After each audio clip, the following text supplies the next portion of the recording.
నమస్కారం. గత అనేక రోజుల నుంచి భారతీయ జనతా పార్టీ తెలంగాణ రాష్ట్రంలోని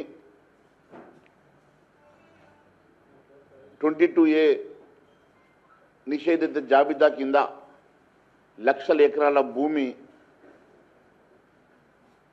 చేర్చి ఒక కొత్త భూదందాకు తెరలేపినటువంటి సందర్భంగా బాధితుల పక్షాన గత నెల రోజుల నుంచి భారతీయ జనతా పార్టీ పోరాటం చేస్తున్న సంగతి మీకు తెలుసు. అనేకమైనటువంటి అంశాలతో పాటు ఏ రకంగా ఈ రాష్ట్రంలో ఒక భూదందా చేస్తూ ఉన్నారో, ఏ రకంగా ఈ రాష్ట్రంలో వేల కోట్ల రూపాయలు చేతులు మారుతూ ఉన్నాయో, ఏ రకంగా మంత్రులకు సంబంధించినటువంటి సంబంధిత కంపెనీలకు వేల కోట్ల రూపాయల భూమి ఎట్లా బదలావు అవుతా ఉన్నదో అనేక అంశాల మీద నేను మాట్లాడితే ఆధారాల కోసము ఉంటే చూపియమని చెప్పి పొంగులేటి శ్రీనివాసరెడ్డి పత్రికా ముఖంగా ప్రకటన చేసిండు. మరి నేను పూర్తి ఆధారాలతోటి సెక్రటేరియట్ అసెంబ్లీ సాక్షిగా అసెంబ్లీ మీడియా పాయింట్ దగ్గరికి నేను నా శాసనసభ్యులు శాసన మండలి సభ్యులు వెళ్ళి గంటల తరబడి ఆయన కోసం నిరీక్షిస్తే తప్పించుకొని పారిపోయాడు. నేను అడుగుతా ఉన్నాను, అధికారం ప్రజల కోసం, ప్రజల సంక్షేమం కోసం, ప్రజల మేలు కోసం అధికారాన్ని ఉపయోగిస్తారు తప్ప అధికారం ప్రజలు ఇచ్చారని చెప్పేసి కేవలం నీ స్వార్థం కోసం, నీ కుటుంబం కోసం ఈరోజు అధికారాన్ని దుర్వినియోగం చేస్తున్నటువంటి పొంగులేటి శ్రీనివాసరెడ్డి ఈ రాష్ట్ర ప్రభుత్వం ముందు సమాధానం చెప్పాలని అడుగుతా ఉన్నాను. ఈరోజు ఈ రాష్ట్రంలో ఎంత అరాచకమైనటువంటి పాలన జరుగుతూ ఉందంటే, ముందు 2014కు ముందు తెలంగాణ రాష్ట్రంలో నిషేధిత జాబితాల్లో ఎన్ని ఎకరాల భూమి ఉన్నది, 2014 తర్వాత కాంగ్రెస్ పార్టీ అధికారంలోకి వచ్చే వరకు ఎన్ని లక్షల ఎకరాల భూమి నిషేధిత జాబితాలో ఉన్నది, మరి ఇప్పుడు కొత్తగా ఎన్ని లక్షల ఎకరాల నిషేధిత జాబితాలకు మీరు చేర్చిండ్రో దీని మీద శ్వేతపత్రం విడుదల చేయాలని భారతీయ జనతా పార్టీ డిమాండ్ చేస్తే ఇప్పటి వరకు దాని మీద మాట్లాడిన మంత్రి రకరకాలుగా ఈ సర్వే నెంబరు ఆ సర్వే నెంబర్ అని చెప్పి కన్ఫ్యూజ్ చేస్తూ ఉన్నాడు. సూటిగా అడుగుతూ ఉన్నాం, తెలంగాణ రాష్ట్రం ఏర్పడ్డ తర్వాత నిషేధిత జాబితాలో ఉన్నటువంటి భూముల వివరాలు, మీరు అధికారంలోకి వచ్చిన తర్వాత నిషేధిత జాబితాలో ఉన్న భూముల వివరాలు, ఈరోజు మరి నిషేధిత జాబితాలో ఉన్నటువంటి భూముల వివరాలు ప్రజలకు పబ్లిక్ డొమైన్లో పెట్టాలని చెప్పేసి భారతీయ జనతా పార్టీ డిమాండ్ చేస్తే రకరకాలుగా ఇటు దిప్పి అటు దిప్పి అందరినీ కన్ఫ్యూజ్ చేసేటువంటి ప్రయత్నం చేస్తున్నటువంటి ముఖ్యమంత్రి గారికి, రెవెన్యూ మంత్రి గారికి నేను సూటిగా 2 ప్రశ్నలు అడుగుతా ఉన్నాను. నిన్న ముఖ్యమంత్రి గారు దీని వెనుక కుట్ర ఉన్నదంటాడు. నేను అడుగుతున్నా, ముఖ్యమంత్రి రేవంత్ రెడ్డి గారు మీరు ముఖ్యమంత్రిగా ఉన్నారు కదా, మరి దీని వెనుక ఉన్న కుట్ర ఎవరు చేస్తూ ఉన్నారు, అసలు ఏం కుట్ర జరుగుతున్నదో ప్రజలకు చెప్పాల్సిన అవసరం ఉన్నది. ఆ కుట్రదారులు ఎవరు, దాని వెనుక ఉన్నటువంటి నాయకులు ఎవరో మీరు సమాధానం చెప్పాలా.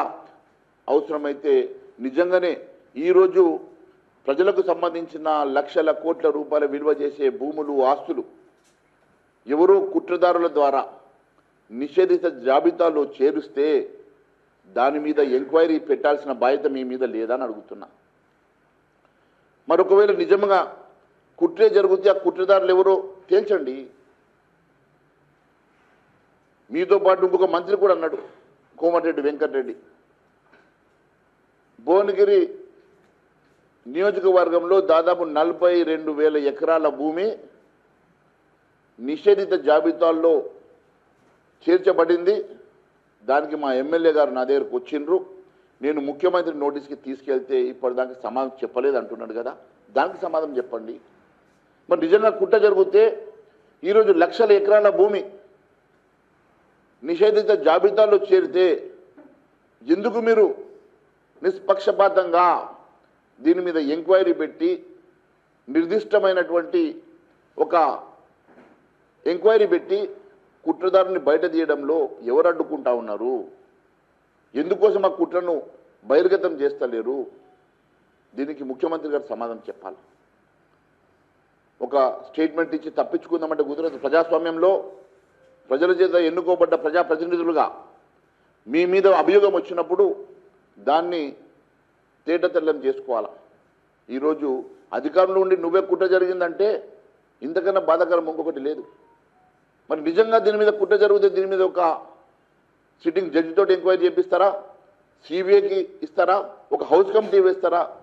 మరి ఇదేవి చెప్పకుండా ఈరోజు కుట్ర జరిగింది, కుట్రదారులు ఎవరో, ఇది ఒక ముఖ్యమంత్రిగా బాధ్యతారహితమైనటువంటి స్టేట్మెంట్ ఇవ్వడం నిజంగా బాధాకరమని తెలియజేస్తా ఉన్నాను. ధరణి పేరుతో గతంలో లక్షల కోట్ల రూపాయల కుంభకోణం జరిగింది. ధరణి పేరుతో గత ప్రభుత్వం దోచుకున్నదని చెప్పినావు కదా. మరి ధరణి పేరుతో ఎన్ని ఎకరాలు దోచుకున్నారు? ఎంత కుట్ర జరిగింది? ఎన్ని లక్షల కోట్ల రూపాయల కుంభకోణం జరిగిందో తేటతెల్లం చేస్తా అని చెప్పి ఇప్పటికీ దాదాపు 30 నెలలు గడిచిపోయింది కదా. మరి ఎందుకోసం అని చెప్పి ఈరోజు దాని మీద ఎంక్వైరీ చేస్తలేవు, సిట్టింగ్ జడ్జి తోటి ఎంక్వైరీ పెడతలేవు, ఫోరెన్సిక్ ఆడిట్ పెడతా అంటివి అసెంబ్లీ సాక్షిగా. మరి ఫోరెన్సిక్ ఆడిట్ జరిగిందా? జరిగితే ఫోరెన్సిక్ ఆడిట్ రిపోర్ట్ని ఎందుకోసం మీరు పబ్లిక్ డొమైన్లో పెడతలేరో దీనికి సమాధానం చెప్పండి. మీరు ధరణి పోర్టల్లో అవకతవకలు జరిగినాయని చెప్పి పదే పదే చెప్పి ప్రజల్ని నమ్మించి ఓట్లు తీసుకొని అధికారంలో వచ్చిన తర్వాత ధరణి పోర్టల్ని బంగాళాఖాతంలో వేసేసి దాని ప్లేస్లో భూభారతి తీసుకొస్తా అని చెప్పి ఈరోజు నువ్వు భూభారతి పేరు మీద మీకు నగల హారంగా మారింది. ఇది భూభారతి ఈరోజు వజ్ర హారంగా మారింది మీ మంత్రులకు. ఈ భూభారతిని జరుగుతున్నటువంటి అవకతవకల మీద అనేక రోజులుగా అనేక ప్రతిపక్షాలు మాట్లాడుతూ ఉంటే మీరు కొట్టి పారేయడమే కాకుండా ఇదంతా అభియోగము, ఇదంతా కుట్ర అంటున్నారంటే దీనికన్నా నీచమైనటువంటి స్టేట్మెంట్ ఇంకొకటి లేదు. నేను అడుగుతా ఉన్నాను, ఈరోజు భూభారతిలో జరిగిన అవకతవకల మీద క్షమించండి అని చెప్పినటువంటి మంత్రి మీద మీరు చర్యలు తీసుకుంటలేరు. తప్పిదం జరిగింది అని చెప్పి దాన్ని సారీ చెప్పినటువంటి మంత్రి దీనికి జవాబుదారీతనం గురించి మీరు మాట్లాడతారు కదా. మీరు రాహుల్ గాంధీ పదే పదే చెప్తాడు కదా అకౌంటబిలిటీ గురించి. రాజ్యాంగ పుస్తకాన్ని చేతిలో పట్టుకొని తిరుగుతాడు కదా, రాజ్యాంగాన్ని ఆయనే పరిరక్షిస్తున్నట్టుగా మాట్లాడతాడు కదా. మరి మీరు రాహుల్ గాంధీ ఎందుకు మాట్లాడతలేడు? ఇక్కడికి వెళ్ళి పోయే మూటలు ఈ పైసలే కదా, ఈ ధరణి భూభారతికి వెళ్ళి వచ్చినటువంటి డబ్బులే కదా మీ 10 నెలల ఈ